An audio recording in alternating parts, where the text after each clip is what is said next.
રસ્તો બનાવવામાં ઓછી ગુણવત્તાવાળી સામગ્રી વાપરવી। તમે અત્યારે જોતા જ હોવ છો કે જ્યારે રસ્તો બને છે ત્યારે વરસ તો દૂર 3 કે 4 મહિના જ ચાલે છે। એનું કારણ છે કે ઓછી ગુણવત્તાવાળી સામગ્રી વાપરેલી હોય છે। જ્યારે સારો મોરમને જગ્યાએ એમાં માટી મિક્સ આવતી હોય, નબળી કપચી હોય, નબળું ગ્રેવલ હોય જે તૂટી જાય, ખાણની જગ્યાએ કચરો નાખી દેવામાં આવતો હોય, તો આવી બધી સામગ્રીને લઈને વરસાદમાં રોડ બેસી જાય છે, ખાડા પડી જાય છે।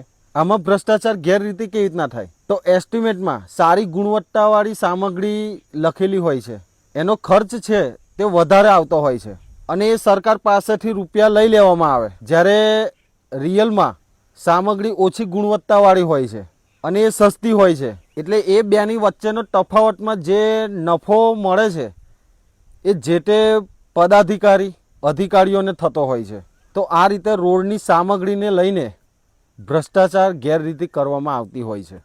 ધન્યવાદ। જય હિન્દ, જય ભારત।